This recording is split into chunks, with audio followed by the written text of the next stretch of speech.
नमस्कार दोस्तों, गार्गी क्लासेस पर आपका स्वागत है। डेट आज की दिसंबर 30 2021। देख लेते हैं इंडियन एक्सप्रेस के एडिटोरियल और आइडिया वेज से इंपॉर्टेंट आर्टिकल्स जो अभी हम इस वीडियो में डिस्कस करेंगे।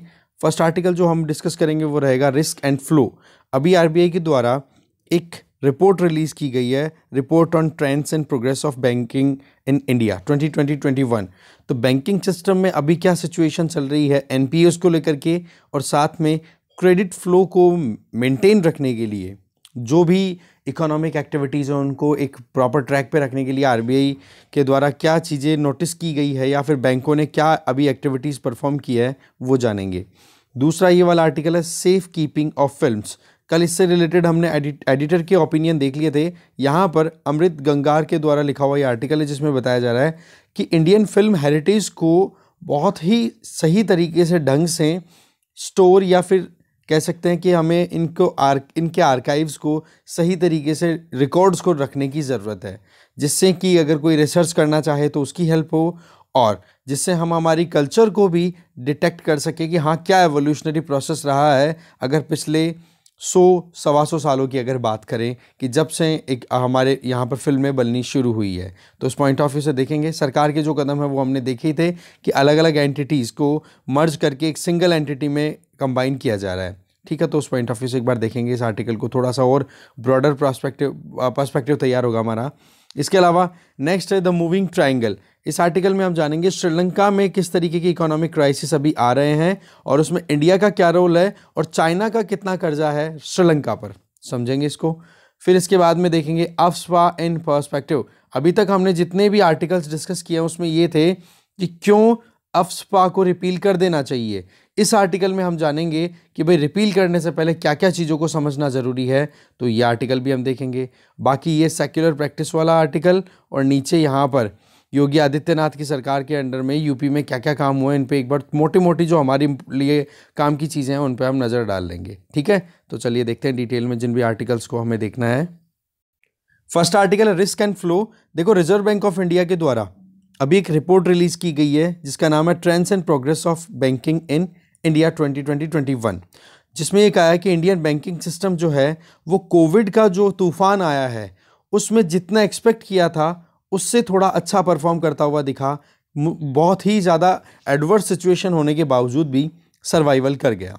ऐसे में जो एसेट क्वालिटी है, एसेट का मतलब जो बैंक लोन देते हैं वो तो देखो बैंकों के लिए होती है एसेट, क्योंकि उनसे बैंकों की इनकम होती है, और जो लोग डिपॉजिट करते हैं बैंकों में वो बैंकों की होती है लाइबिलिटी, क्योंकि बैंकों को उन डिपॉजिटर्स को कुछ रिटर्न में इंटरेस्ट पे करना होता है। तो ऐसे में एसेट क्वालिटी जो है बैंकों की वो इम्प्रूव हुई है पिछले एक साल की अगर बात करें, जिसमें कि हम अलग अलग फाइनेंशियल मैट्रिक्स में अगर देखें तो वो परफॉर्मेंस ठीक रही है, चाहे वो पब्लिक सेक्टर बैंक हो या फिर प्राइवेट सेक्टर बैंक्स हो। पर हाँ, अभी भी कंसर्न ख़त्म नहीं हुआ है, टेंशन की बात अभी हम इग्नोर नहीं कर सकते। कारण कि जिस प्री पैंडेमिक लेवल की हम बात करते हैं कि हाँ जी इकोनॉमिक रिकवरी, हमारी इकोनॉमी की जो एक्टिविटीज़ हैं वो कोविड जब आउटब्रेक हुआ था उसके पहले जो लेवल चल रहा था उस लेवल तक पहुंच गई है। पर मुद्दा क्या है कि अभी ओमिक्रॉन एक नया वेरिएंट आ चुका है, तो इसकी वजह से हम बिल्कुल ठंडे भी नहीं हो सकते या इग्नोर भी नहीं कर सकते रियलिटी को कि जी ये जो बीमारी है बिल्कुल ख़त्म हो गई है। तो ऐसे में बहुत ही ज़्यादा विजिलेंट रहने की ज़रूरत है। इसके लिए क्या बोला जाएगा, vigilant of the evolving risk, कि जो भी अभी रिस्क बढ़ रही हैं उनके लिए हमें बहुत अलर्ट रहने की ज़रूरत है।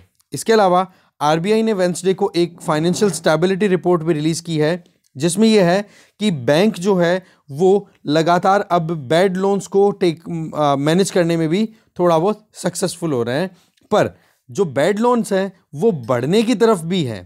कारण कि इकोनॉमिक एक्टिविटीज़ रुकी हुई हैं, इतनी ज़्यादा भी नहीं है। देखो यहाँ पर जो हम बोल रहे हैं ना इकोनॉमिक रिकवरी, इसमें बहुत ज़्यादा पेचीदगियाँ हैं। वो क्या कि जो रिच लोग हैं उनका तो इकोनॉमिक एक्टिविटीज़ में कंट्रीब्यूशन है, पार्टिसिपेशन ज़्यादा है, बट जो पुअर्स हैं या फिर जो इनफॉर्मल सेक्टर है वो इतना अच्छा परफॉर्म नहीं कर रहा है, जो कि हमारे यहाँ पर 90% से ज़्यादा एम्प्लॉयमेंट क्रिएट करता है। तो उस केस में जो बेड लोन है उसके बढ़ने के चांसेस अभी भी है। वैसे तो अभी देखा जाए तो आरबीआई भी अपनी तरफ से मॉनेटरी पॉलिसी को और ज़्यादा टाइट करने की कोशिश करेगा, कारण कि यूएसए का जो फेडरल रिजर्व है या फिर जो इंग्लैंड का या फिर जो डेवलप्ड कंट्रीज़ के जितने भी बैंक्स हैं उन्होंने अपने इंटरेस्ट रेट्स को राइज़ कर दिया। अब मजबूरन आरबीआई को भी इंटरेस्ट रेट राइज़ करना पड़ेगा, नहीं तो रुपया डिवैल्यूएट होगा और इंडियन इकोनॉमी के लिए वैसे हार्मफुल ये सिचुएशन क्रिएट हो जाएगी। तो इस केस में मॉनेटरी पॉलिसी को अगर टाइट करता है आरबीआई तो फिर बैंकों के पास में स्पेस कम रहेगा, तो वो लैंडिंग और कम कर पाएंगे। इसका मतलब क्या हो गया, क्रेडिट फ्लो पर भी क्वेश्चन है। अब सवाल ये है कि एक तरफ तो हम चाहते हैं कि हमारी इकोनॉमी रिकवर करे, इकोनॉमी रिकवर करने के लिए मार्केट में क्रेडिट फ्लो होना चाहिए, लोन ज़्यादा से ज़्यादा फ्लो होना चाहिए। अब सवाल ये आता है कि एक तरफ तो लोन फ्लो करने से पहले ये देखना पड़ता है कि कितना गया, ऑलरेडी दिया हुआ जो लोन है वो बर्बाद हो चुका है या नॉन परफॉर्मिंग एसेट में कन्वर्ट हो चुका है, और दूसरा क्या हम ज़्यादा लोन देंगे तो उसके लिए इंटरेस्ट रेट अगर कम करते हैं तो उसकी वजह से भी कहीं ना कहीं इकोनॉमी में जो इन्फ्लेशन का मुद्दा है, महंगाई का मुद्दा है, वो मैनेज नहीं हो पाएगा। तो देखो अभी की बात ऐसी है कि बैंक जो हैं अपनी कैपिटल पोजीशन को बोल्स्टर करने की कोशिश करेंगे, बोल्स्टर का मतलब स्ट्रॉन्ग बनाने की कोशिश करेंगे, पर सवाल यह है कि क्रेडिट फ्लो इतना ज़्यादा भी ना हो जाए कि कहीं वो आने वाले टाइम पे एनपीए में कन्वर्ट हो जाए। तो बहुत सोच समझ करके आगे चलने की ज़रूरत है। देखो बात ऐसी है कि अभी ग्रोस नॉन परफॉर्मिंग एसेट्स की बात करें, जो भी नॉन परफॉर्मिंग एसेट्स हैं वो पेंडेमिक के टाइम से अभी तक देखें तो लगातार डिक्लाइन कर रहे हैं। इसका मतलब क्या हो गया कि एनपीएस की जो स्ट्रेस है, लोड है बैंकों पर, वो थोड़ी कम हुई है और ये डाउनवर्ड ट्रेजेक्ट्री है, ये कहीं ना कहीं हो सकता है कि कंटिन्यू रहे। पर सवाल ये है कि ये जो बैड लोन है, जो कि आप मान के चलो मार्च 2020 में कितना हुआ करता था, जितना भी लोन दिया हुआ उसका 8.2%, वो घट कर के मार्च 2021 में 7.3% तो हो गया। पर सवाल ये है कि जितना हम आगे बढ़ेंगे तो उसमें एक्सपेक्टेशंस तो इतना हो सकती है कि हाँ जी बैड लोन और डिक्लाइन करेगा, बट रियलिटी कुछ ऐसी है कि बैड लोन थोड़ा सा राइज हो सकता है। वो कैसे आगे हम देखेंगे। खैर मुद्दा अभी आ रहा है कि बैड लोन जो है वो 7.3% के लेवल पे आ गया था मार्च 2021 में, जो कि मार्च 2020 में 8.2 पे था और मार्च 2018 में बहुत ही हाईएस्ट लेवल पे था, लगभग 11.5% पे। तो ऐसे एनपीएस तो जो है वो तो लगातार डिक्लाइन कर रहे हैं, जो कि अच्छी बात है इकोनॉमी के लिए और बैंकिंग सिस्टम के लिए भी। इसमें जो सबसे इंपॉर्टेंट जो पॉइंट है वो ये कि ऐसा क्यों हुआ, तो इसमें क्या लोन रिकवर हो गए या फिर जो रेजोल्यूशन प्रोसीडिंग्स थी वो प्रॉपरली इंप्लीमेंट हो पाई? जी नहीं, इसमें राइट ऑफ्स ज़्यादा किए। राइट ऑफ का मतलब हो गया कि बैंकों ने अपनी बैलेंस शीट से एनपीएस को हटा दिया, निकाल दिया और बैलेंस शीट को रिफ्रेश कर लिया। ऐसे में 2.08 लाख करोड़ रुपए के एनपीएस को बाहर निकाला है अपनी बैलेंस शीट से। तो ऐसे में ये देखो कि ये जो एनपीएस का लोड है इसको कम करने के पीछे का कारण क्या है, आपको समझ में आ गया। दूसरा, पेंडेमिक के टाइम पे आपको पता है कि मॉरेटोरियम जैसी स्कीम्स चलाई थी आरबीआई के द्वारा, कि बैंकों को कह दिया था कि भाई जो लोग टाइम पे रिटर्न नहीं कर पा रहे इंटरेस्ट रेट या फिर जो भी प्रिंसिपल अमाउंट है, तो उनको आप रिक्लासिफाई करो एक बार, या फिर जैसे कि जैसे स्टेज में है वैसे की वैसे, मतलब एनपीएस की कैटेगराइजेशन में मत डालो। तो ऐसे में जो एनपीएस कन्वर्ट हो सकते थे वो एनपीएस में कन्वर्ट नहीं हुए, क्योंकि आरबीआई ने अपनी तरफ से गाइडलाइन दे दी और गवर्नमेंट ने भी अपनी तरफ से सपोर्ट दे दिया। इसके अलावा अगर देखें तो अभी तक जितने भी एनपीएस को या फिर जो भी बैड लोन हैं उनको रिकवर करने के लिए, इनको रिजॉल्व करने के लिए जो भी हमारे पास एंटिटीज़ हैं, लॉज हैं, वो इतना अच्छा परफॉर्म भी नहीं कर रहे हैं, उनको भी बहुत ज़्यादा डिफ़िकल्टीज़ का सामना करना पड़ रहा है। जैसे कि लोक अदालत की बात करो या डेट रिकवरी ट्रिब्यूनल्स की बात कर लो, सरफाइसी एक्ट की बात कर लो या इंसॉल्वेंसी एंड बैंक्रप्सी कोड की बात कर लो।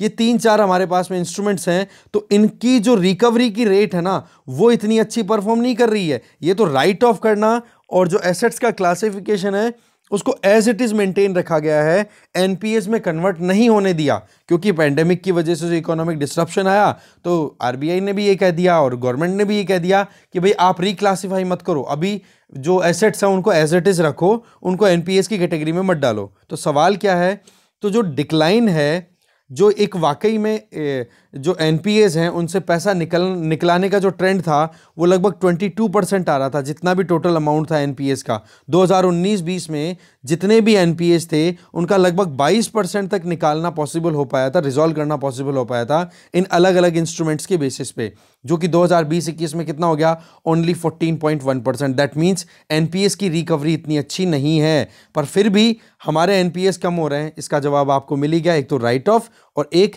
एसेट का क्लासिफिकेशन स्टैंड स्टिल, वैसा का वैसा रखा गया, एसेट्स को एनपीएस में कन्वर्ट नहीं होने दिया, मतलब अपडेट नहीं किया। ठीक है, तो ऐसे में देखो फाइनेंशियल इंडिकेटर्स तो कहते हैं कि पिछले कुछ सालों में, पिछले कुछ टाइम में, साल की नहीं कुछ टाइम में अगर देखें तो पिछले एक साल में जो बैंकों का कैपिटल बफर है, जो अपने पास में स्टॉक रिजर्व रखना होता है उनको, वो तो देखो अपनी तरफ से बढ़ाया है उन्होंने, पर दूसरी तरफ देखें तो स्ट्रेस के साइंस भी हैं। कैसे? देखो SMA-2, ये जो लोन होते हैं ना, बैड लोन्स, इसको हम बोलते हैं special mention accounts. Second category में अगर आ गए ना, इसका मतलब आप ये मानो कि उस एसेट ने, जिस भी एसेट को इस SMA-2 कैटेगरी में डाल दिया, इसका मतलब ये मानो कि उस एसेट की एसेट से ना तो प्रिंसिपल अमाउंट का रीपेमेंट हुआ है, ना ईएमआई आई है टाइम पे, ना इंटरेस्ट पे हुआ है पिछले 2 महीनों से ज़्यादा टाइम, मतलब 61 दिन से 90 दिन तक। तो ये अपने आप में स्ट्रेस का साइन दिखा रहा है और ऐसे में लगातार बढ़ ही रहा है SMA-2 कैटेगरी के लोन्स की, अगर हम कैटेगरी की बात करें। इसके अलावा MSMEs की बात करें, वो भी अंडर स्ट्रेस है, इसके बारे में हम बहुत बार बात कर चुके हैं। इसके अलावा आरबीआई की जो फाइनेंशियल स्टेबिलिटी रिपोर्ट है, उसका ये कहना है कि gross NPAs, non performing assets हैं, वो सितंबर 2022 तक आते आते 8.1% हो जाएंगे, जबकि एक्सपेक्टेड कितना बताया था, 6 पॉइंट समथिंग %, जबकि होगा क्या रियलिटी में, इतना। अब ये डेटा आएगा तब और क्लियर हो जाएगा आगे।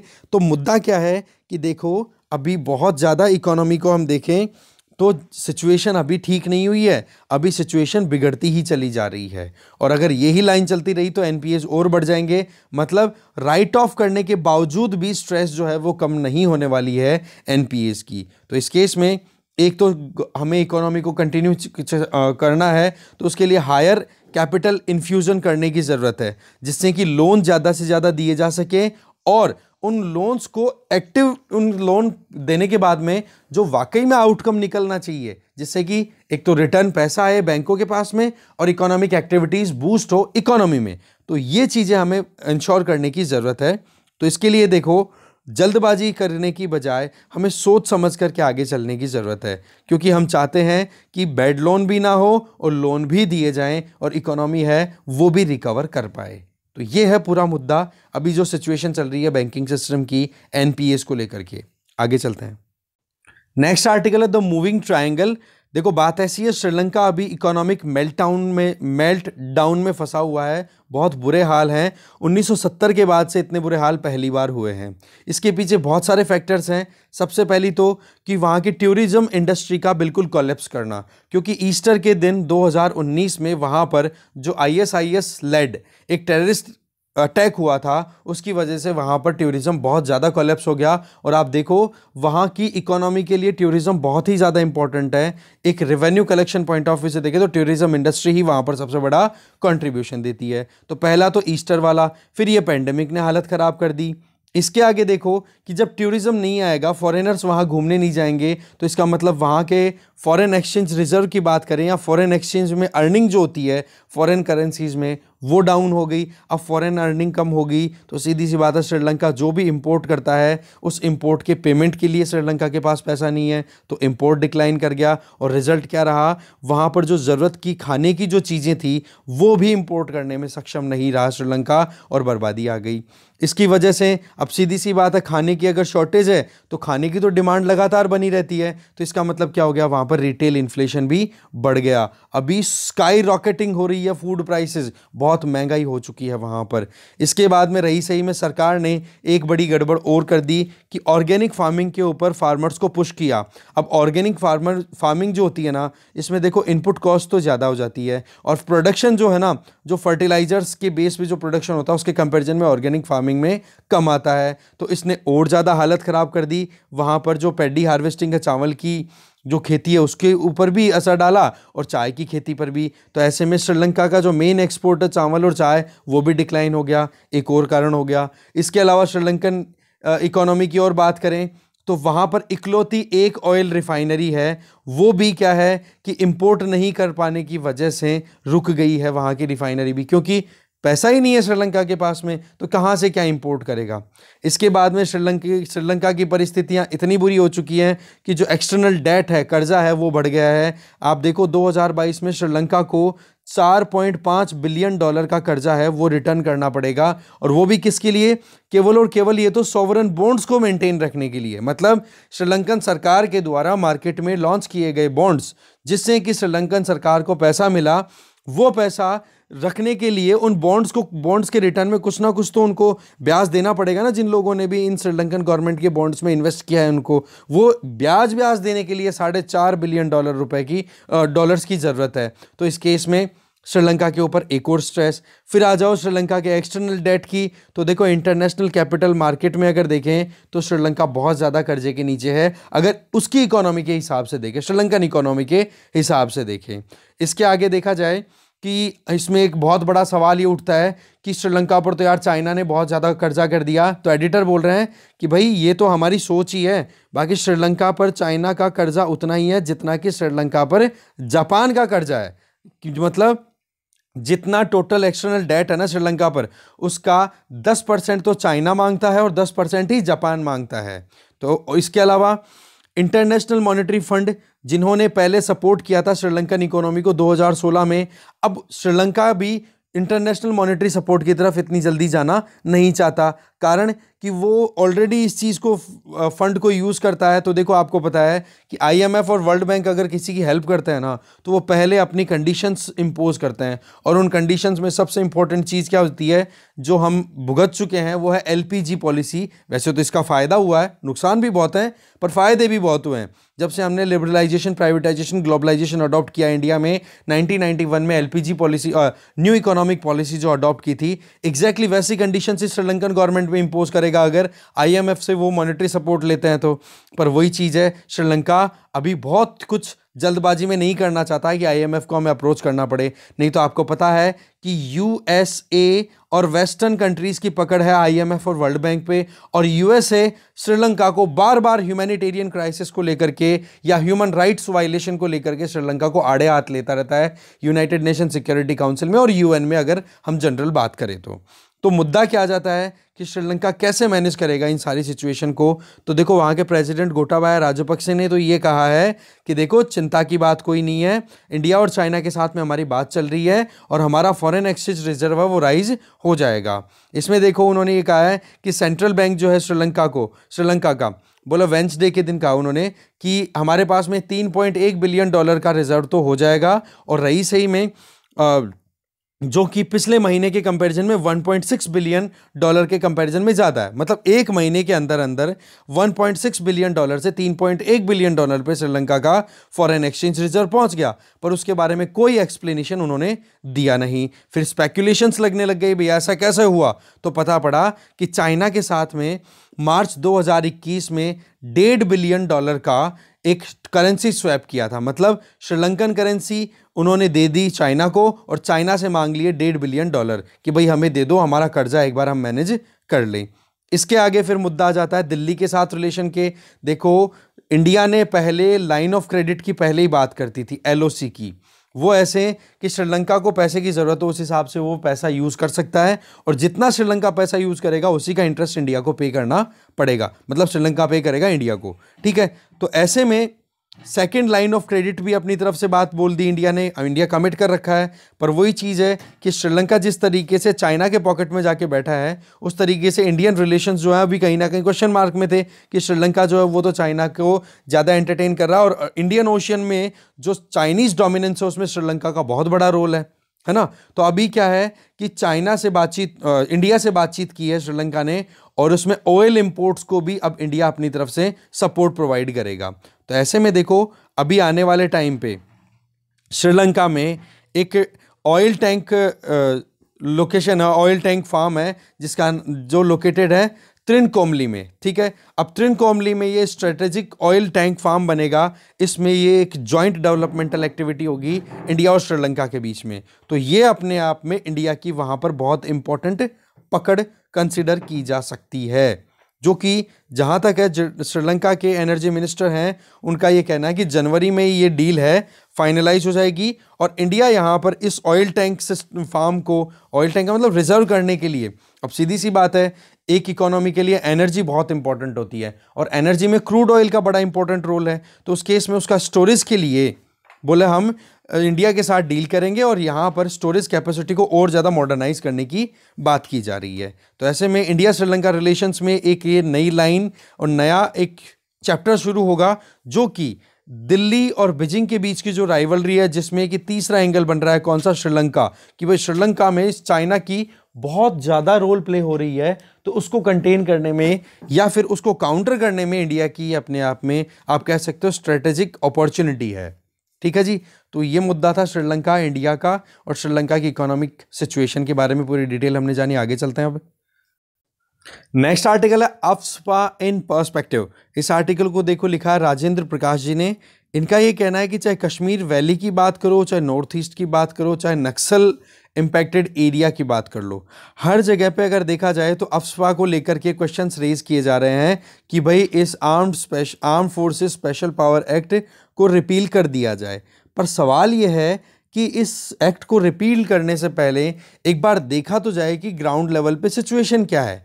अगर आप किसी बुक को बिना पढ़े ही आप उसको बैन कर दोगे तो वो क्या सही बात होगी? पहले बुक की थीम क्या है, उसमें क्या कंटेक्स्ट को किस तरीके से नरेट किया जा रहा है, उसको अंडरस्टैंड करना जरूरी है। तो बोले एक इमोशनल वेव चल रही है, प्रिजुडाइज दिखाई जा रही है इस एक्ट के लिए, और वाकई में एक इग्नोरेंस वाला जो माहौल है वो क्रिएट हो रहा है, जबकि रियलिटी और फैक्ट्स को इग्नोर किया जा रहा है। देखो बात ऐसी है कि अगर री एग्जामाइन किया जाता है इस अफस्पा एक्ट को, तो एक बार देखने की जरूरत है कि इंडियन सोल्जर क्या होता है, क्योंकि arm forces special powers act जो है वो एक इंडियन सोल्जर को प्रोटेक्शन प्रोवाइड करता है, जिससे कि वो अपनी एक्टिविटीज को बिना किसी हिच के और जितनी ज़्यादा ज़रूरत के लिए, जितनी ज़्यादा ज़रूरत है उसके हिसाब से वो अपनी एक्टिविटीज़ कंडक्ट कर सके। इंडियन सोल्जर भी एक हमारा सिटीजन ही है, हमारी तरह है, जिसके खुद के अधिकार हैं जो हमारे कॉन्स्टिट्यूशन में गिवन है। ना तो वो किसी का गुलाम है, ना वो एक डमी इंडिविजुअल है जिसको मन में आए जो हर कोई काम करवाने के लिए कह दे, या फिर जो परिस्थिति आ रही है, जो एक कह सकते हैं ना एग्जिजेंसीज आ रही हैं कि हाँ भाई अब मजबूरी आ गई, करना ही पड़ेगा, तब जाकर के वो एक्शन लेता है। वो अपने खुद के फंडामेंटल राइट्स को बिल्कुल छोड़ करके फिर बाद में अपनी सर्विसेज देने जाता है। आज हम जिन फंडामेंटल राइट्स के आर्टिकल 19 के अंडर बात करते हैं कि right to a free association, right of political activity, right to communicate with press and media, बोले ये हमारे पास में अवेलेबल नहीं होते हैं। इंडिविजुअल जो है वो खुद आर्मी से एसोसिएटेड है, तो इनका ये कहना है कि बोले ये फंडामेंटल राइट्स हम पहले ताक पे रखते हैं, फिर उसके बाद में सर्विसेज देने जाते हैं, हम हमारी जान पे खेलते हुए। फिर बाद में ये कहा जाता है एक सोल्जर जो है वो वॉलंटरीली खुद को एक स्टैट्यूटरी जो भी आर्ग्यूमेंट्स हैं, जो लीगल या फिर कह सकते हैं लेजिटिमेट ऑर्डर्स आते हैं, बोला उनके नीचे अपने आप को साइड में कर देता है कि हाँ जी ऊपर से जो भी आ गया हमारे पास में ऑर्डर, जो लॉफुल कमांड्स हैं उनको वो फॉलो करते हैं जब तक तब तक कि उनकी डेथ ना हो। मतलब मरते दम, डेथ ना होगा मतलब हो गया मरते दम तक अपनी जान लगा करके रखते हैं कि भाई ऊपर से ऑर्डर आए हैं, उन लॉफुल कमांड्स को हमें फॉलो करना है, उसमें कोई किंतु नहीं लगाते। नेक्स्ट अगर देखें आर्म फोर्सेस की, अगर देखें तो वो इंडियन स्टेट के सर्वेंट है, और इसका मतलब हो गया हमारे देश के लिए वो सर्विसेज देते हैं अपनी, साथ में वो ड्यूटी बाउंड भी हैं। सेफ्टी, ऑनर और वेलफेयर हर किसी के अपने एक डिग्निटी के लिए बहुत ज़्यादा ज़रूरी है। अब ये सेफ्टी, ऑनर, वेलफेयर ये तभी इंश्योर हो सकती है कॉमन सिटीजन की जब हमारी बॉर्डर्स और जब हम इंटरनली सिक्योर फील करें। और इसके लिए देखो हमेशा जब भी कोई लॉफुल कमांड आती है तो बोलो उसको हम फॉलो करते हैं। इसमें सरकार की क्या पॉलिसी रहती है, सरकार क्या चाहती है, उन चीज़ों को हमें मेंटेन रखने के लिए हमें इसीलिए रिक्रूट किया जाता है और हमारी ड्यूटीज़ भी यही है। इसके आगे अगर देखें हमारे यहाँ पर लेजिस्लेचर, जुडिशरी, एग्जीक्यूटिव वो एक दूसरे को चेक एंड बैलेंस करते हैं और वो एक दूसरे की ड्यूटीज को इंश्योर करते रहते हैं कि कोई अपनी ड्यूटीज को कहीं अब्यूज तो नहीं कर रहे हैं, या अपनी पावर्स को या अथॉरिटीज को अब्यूज तो नहीं कर रहे हैं। बोले एग्जैक्टली आर्म फोर्सेस भी इन्हीं चीजों पर काम करते हैं कि कैसे भी करके इनके पास में नेशनल इंटरेस्ट को, नेशनल सिक्योरिटी को इंश्योर करने के लिए कोई भी अगर ऑर्डर्स आते हैं तो बोला हमें वो मानने होते हैं। अब बात आ जाती है अफ्स्पा की।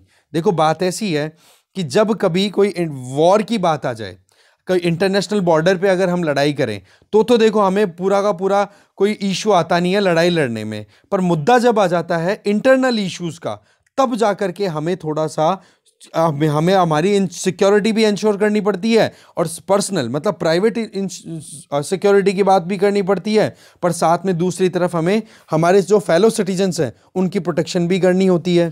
तो ऐसे में हम हमारी प्राइवेट डिफेंस के लिए तो देखो हमें पूरा राइट दिया हुआ है कि हम खुद से खुद की प्रोटेक्शन कर सकते हैं, मतलब right to life and right to property को डिफेंड करने के लिए एक सोल्जर को पूरी पावर दी हुई है। देखो डिफेंस में तो हर कोई किसी पर अटैक करे, जैसे कि आप पे कोई अटैक करे या मेरे ऊपर कोई अटैक करे, तो अपने पास में पूरा राइट है कि हम अपने आप को डिफेंड करने के लिए अगर आसपास में कोई लकड़ी पड़ी है, कोई हथियार पड़ा है, तो उसको हम यूज़ कर सकते हैं।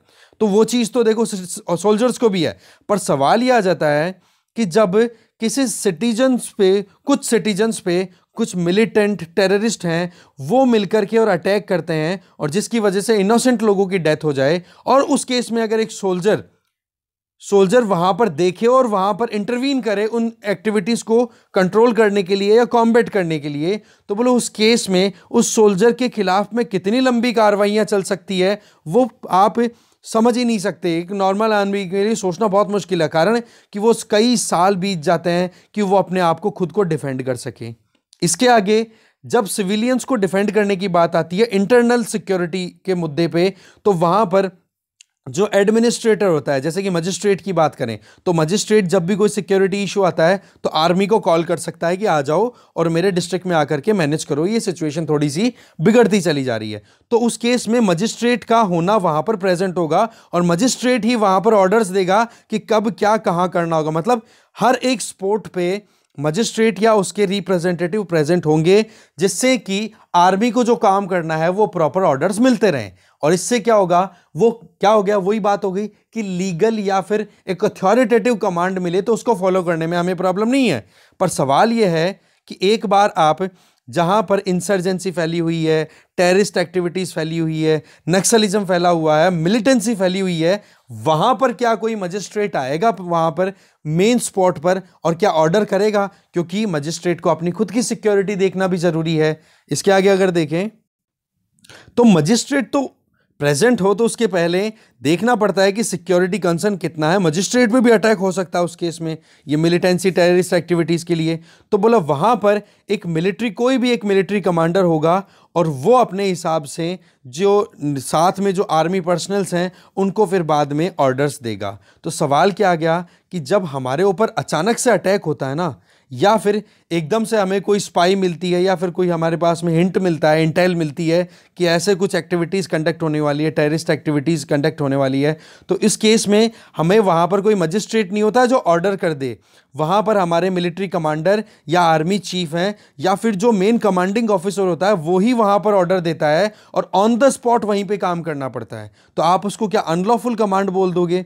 क्योंकि बात ऐसी है कि वहां पर अगर इमीडिएट एक्शन नहीं लिया गया तो बोला हमारी जिंदगी खतरे में पड़ जाती है, हम मर जाएंगे वहां पर। तो इस केस में हमें वहां पर एक्शन लेना पड़ता है, चाहे फिर वो कॉर्प्स हो, डिवीजन हो, ब्रिगेड हो, बटालियन हो, कंपनीज हो, प्लेटून हो, इन्फेंट्री सेक्शंस हो, कुछ कोई भी हो, वहां पर हमें ऑन द स्पॉट एक्शन लेना पड़ता है। अब इस ऑन द स्पॉट एक्शन लेने के चक्कर में अगर हमारे खिलाफ में सवाल पूछना शुरू कर दे कि भाई ये क्यों किया, क्या किया, ये आपको किसने ऑर्डर दिया, तो इस चक्कर में हम पहुंच जाते हैं कोर्ट के लाइन में और कोर्ट्स में हमारे बोले सालों बीत जाते हैं चक्कर काटते काटते। तो बोले एक एक्शन के चक्कर में इतना ज़्यादा टाइम कंज्यूम हो जाता है जिसकी हद नहीं। जबकि एक्शन क्यों लिया गया था? मिलिटेंट टेररिस्ट एक्टिविटीज़ को कंट्रोल करने के लिए।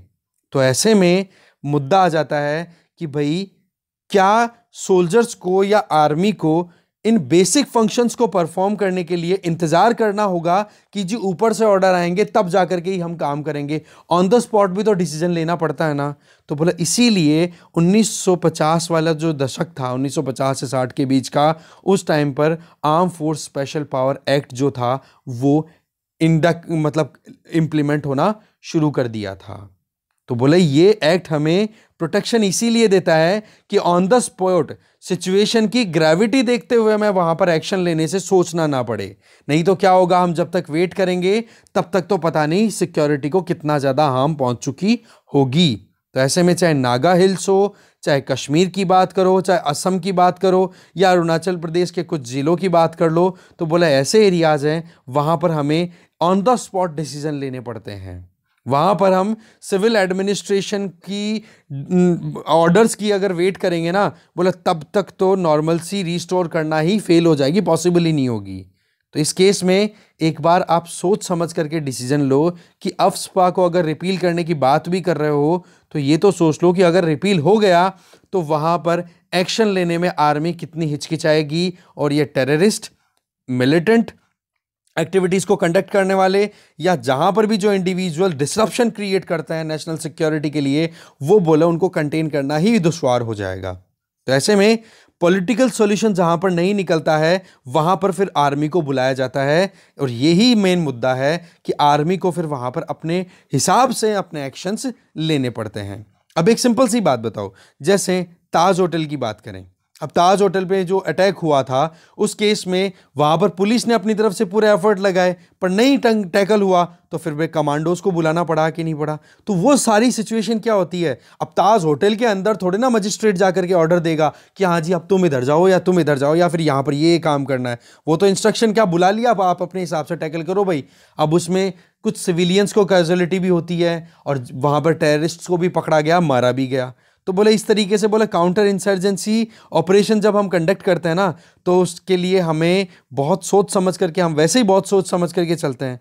तो इस तरीके से अगर लॉफुल कमांड का वेट करें या फिर हम ये कहें कि ऊपर से कोई अथॉरिटी का कमांड आएगा उसी को हमें ओबीडियंट या ओबीडियंटली फॉलो करना है, तो बोलो वो तो मुश्किलें पैदा कर देगा। ठीक है, तो अफस्पा को इन्वोक किया गया था बहुत सोच समझ करके। ठीक है ना, तो इसी चीज के सोच समझ करके आगे काम करो। और अगर वाकई में अफस्पा को हटाना चाहते हो ना, तो पहले जो प्रॉब्लम चल रही है ना, जिन प्रॉब्लम्स को सॉर्ट आउट करने के लिए अफस्पा लाया गया था, उनको ठीक कर लो आप रिमूव करने से पहले। ठीक है ना, तो ये मुद्दा मेन बताया जा रहा है। अफस्पा को अबॉलिश कर दिया जाता है अगर, ठीक है, तो उससे क्या होगा कि जो इश्यूज हैं जैसे सोशियो पॉलिटिकल या गवर्नेंस रिलेटेड जो इश्यूज हैं उनको आप सॉर्ट आउट करो सबसे पहले। क्यों नॉर्थ ईस्ट में लोग नाराज क्यों हैं? सरकार से ही तो नाराज हैं, आर्मी पर्सनल से किसी से। कोई एक इंडिविजुअल है भाई जो है तो तमिलनाडु का, उसकी पोस्टिंग हो रखी है आर्मी में, कभी जम्मू कश्मीर में कभी नॉर्थ ईस्ट में। अब आप एक चीज बताओ कि उस इंडिविजुअल की कोई जाति दुश्मनी है क्या जो किसी भी एक इंडिविजुअल को वहां पर मारेगा? उसको तो वहां पर सिचुएशन परसीव करनी है, समझनी है और उसके हिसाब से एक्शन लेना है। बट वहां पर प्रॉब्लम किसकी वजह से चल रही है? सोशियो पॉलिटिकल या गवर्नेंस रिलेटेड डिस्प्यूट्स हैं, उनको सेटल करो ना आप। इसके अलावा वहां पर इंसर्जेंसीज जो हो रही हैं उनको रोक लो। फिर आर्मी क्यों फालतू में हथियार उठाएगी इनोसेंट लोगों पे, या गलती से क्यों इनोसेंट लोग मरेंगे वहां पर? मिलिटेंट जो हैं उनको रोक दो कि भाई वो मिलिटेंट एक्टिविटीज को रोक दें। टेररिस्ट को भी रोक दो कि भाई टेरर एक्टिविटीज मत करो। नक्सलाइट्स को भी बोल दो कि भाई आप इस तरीके से ये तोड़ फोड़ मार धाड़ करते रहते हो, उनको रोक दे। और कश्मीरी यूथ को भी समझा लो कि भाई पत्थर मत फेंका करो आप लोग आर्मी पे। तो अगर ये कर लोगे तो बोला हमें करने की कोई नौबत ही नहीं आएगी ये चीजें। ठीक है, तो बात ऐसी है कि देखो सोच समझ करके आगे बढ़ो। जो भी एक्जिजेंसीज हैं, मजबूरियां हैं, परिस्थितियां हैं, आप उनको इग्नोर नहीं कर सकते हो। और जब कभी भी कहीं पे वायलेंट आउटब्रेक हो रहा है तो उसके पीछे के जो रूट कॉजेज हैं उनको अंडरस्टैंड करो। आप मिसअंडरस्टैंड मत करो चीज़ों को। ये तो वो बात हो गई कि किताब आपने पढ़ी नहीं, उसके पहले ही बैन करने की बात कर दी। कम से कम ग्राउंड रियलिटीज़ को तो समझो, नहीं तो ये एक्शन जो है वो इग्नोरेंस के चलते हार्मफुल साबित हो जाएंगे अगर अफस्पा को रिपील कर लिया है बिना सोचे समझे। तो ये अफस्पा को डिफेंड करने का आर्ग्यूमेंट था। और राइटर जो है वो मेजर जनरल हैं, रिटायर्ड मेजर जनरल। ओके, आगे चलते हैं। ये वाला जो आर्टिकल है the safe keeping of films, इस आर्टिकल में देखो कल वाली बात रिपीट कर रहे हैं अमृत गंगार जी। इनका ये कहना है कि पब्लिक फंडेड कल्चरल इंस्टीट्यूशंस की बात करें तो थ्रू आउट वर्ल्ड जितनी भी कल्चर से रिलेटेड इवेंट्स होते हैं उनको स्टोर प्रिजर्व करने के लिए गवर्नमेंट ही फंड देती है, और गवर्नमेंट फंडिंग के बेसिस पे अलग अलग एंटिटीज़ काम करती है उन डेटाज को स्टोर करने में। देखो, जब भी हम स्पेक्ट्रम पढ़ते हैं या फिर आपने विपिन चंद्रा पढ़ी होगी, तो इन बुक्स में शुरुआत में कि सोर्सेज क्या क्या है, कहाँ कहाँ से ये हिस्टोरिकल इवेंट्स हैं, इनके बारे में डिटेल गेन की गई है। तो इसमें जो आर्काइव्स का जो नाम आता है वो अपने आप में बहुत इंपॉर्टेंट है कि जी जो हिस्टोरिकल इवेंट्स हैं उनसे रिलेटेड न्यूज़पेपर है या फिर कुछ रिकॉर्डिंग्स पढ़ी है, उनको फिर समझा सुना, फिर बाद में वो कंक्लूजन निकाला कि क्या इंसिडेंट्स हुए थे हिस्ट्री में। तो बोले एग्जैक्टली आज की जो इवेंट्स हैं या जो भी रिलेटेड एक्टिविटीज़ मूवीज़ में शो की जाती हैं, उनको भी अगर आर्काइव्स में स्टोर किया जाएगा वो तो फ्यूचर जनरेशन्स के लिए अपने आप में बहुत इंपॉर्टेंट काम करेगी, जिससे कि अगर कोई रिसर्च भी करना चाहे तो उसकी हेल्प होगी। तो ऐसे में जो ब्यूरोक्रेटिक हर्डल्स होती है जनरली इन एंटिटीज़ को ऑपरेट करने में, जैसे यहाँ पर हम बात करें फिल्म डिवीज़न की, children's film society of India की, national film archives of India की, डायरेक्टरेट ऑफ फिल्म फेस्टिवल की, तो बोलिए ये 4 एंटिटीज़ हैं। इन चारों को मर्ज करके और एक 5वीं नॉन परफॉर्मिंग एंटिटी जिसका नाम है नेशनल फिल्म डेवलपमेंट कॉरपोरेशन, उसके साथ मर्ज कर दिया जाएगा। बोले इन चारों का अपना अपना डोमेन है, अपना अपना एक तरीका है काम करने का, जिनको फंडिंग तो देखो सरकार देती है, पर सवाल यह है कि इस फंडिंग के बेसिस पे आप कितनी इंपॉर्टेंट कल्चरल हेरिटेज को स्टोर करके रखोगे जो कि आने वाली जनरेशन्स को बहुत ज़्यादा हेल्प करेगी। उन चीज़ों को आप कैसे कॉम्प्रोमाइज़ कर सकते हो, ठीक है। इसके अलावा अगर देखें तो रोस, ROCE वर्ड यहाँ पर है, जिसका मतलब है return on the capital employed. इसका मतलब ये है कि इन एंटिटीज़ में ये जो इंस्टीट्यूशंस है, इन इंस्टीट्यूशन में जितना सरकार ने पैसा लगाया उसके बदले में सरकार को पैसा कम मिलता है, तो इस केस को लेकर के सरकार जो है वो एनकरेज्ड फील नहीं कर रही है कि इन इंस्टीट्यूशंस को कंटिन्यू कराना चाहिए। बोले ये घाटे का सौदा है इसलिए इसको रोक दो। पर सवाल क्या आ जाता है कि क्या सिनेमा इंफॉर्मेशन और ब्रॉडकास्टिंग का ही काम करता है या कुछ और भी है? ये देखो, ना तो केवल ब्रॉडकास्टर का है काम, ना ही इंफॉर्मेशन डिसएमिनेट का है। यहाँ पर हमें समझना होगा कि क्यों ये आर्काइव्स स्टोर या फिर स्टैब्लिश किए गए थे। तो 1964 में जब national film archives of India, ठीक है, ये स्टैब्लिश जब किया गया था ना, तो 17 साल हो चुके थे हमें इंडिपेंडेंट हुए, तब जाकर के ये हमने स्टैब्लिश किया था।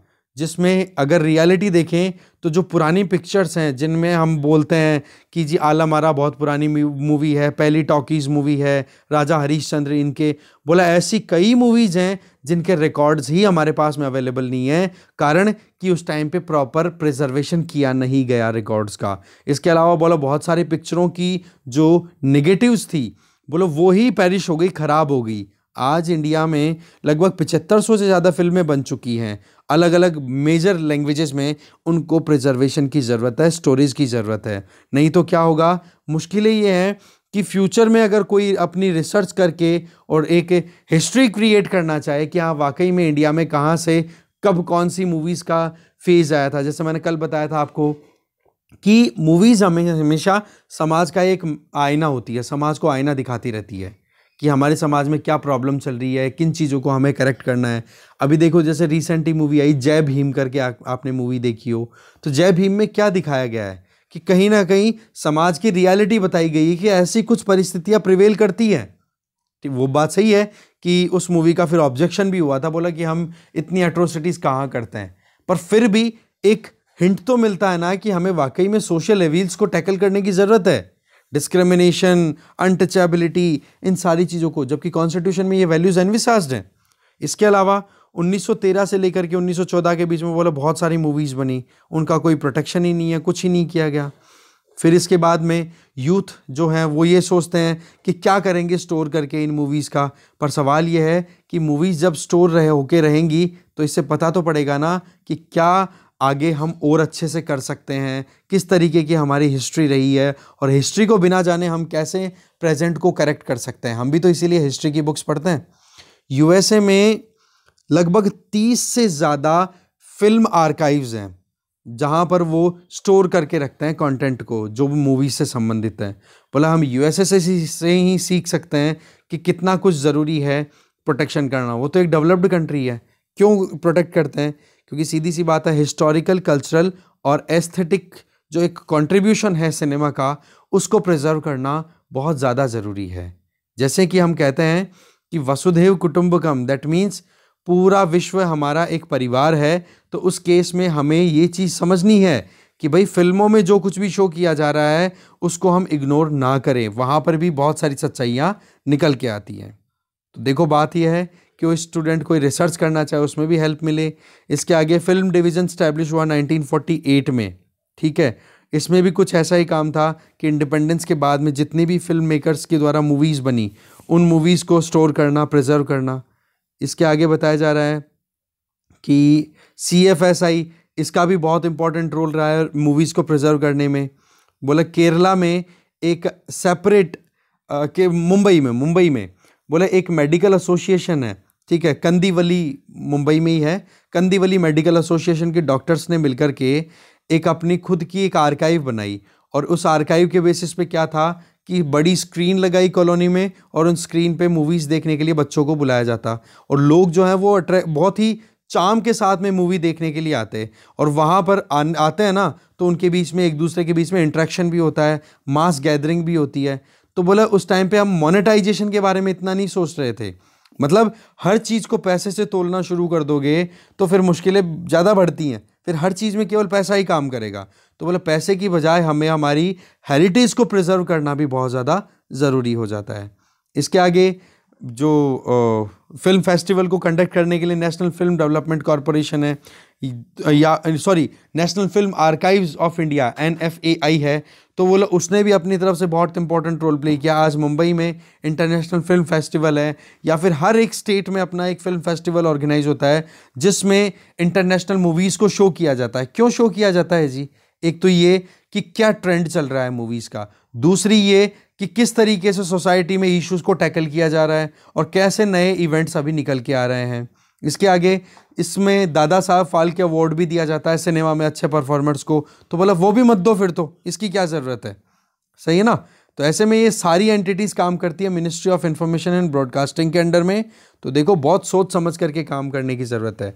ऐसे नहीं कि हर चीज़ में पैसे के बारे में सोचो कि हाँ भाई पैसा ज़्यादा लग गया, रिटर्न कुछ आ नहीं रहा है तो बंद करो इनको, है ना। तो देखो एक अम्ब्रेला चलचित्र अकेडमी बनाने की ज़रूरत है।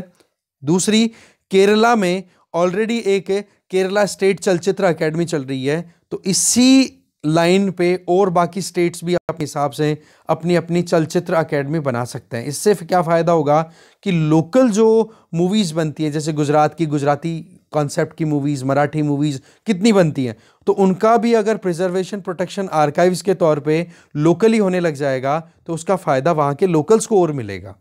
ये चीज़ बताई जा रही है। तो बोला ओवर सेंट्रलाइजेशन जो है वो नहीं होना चाहिए, डिसेंट्रलाइजेशन भी अपने आप में ज़रूरी है। डिसेंट्रलाइजेशन का मतलब आप जानते होंगे, डिसेंट्रलाइजेशन का मतलब पावर को आप डिस्ट्रीब्यूट करते हो अलग अलग स्टेक होल्डर्स में, जिससे कि वो अपने काम को इंडिपेंडेंटली और एक्यूरेटली कर सकें।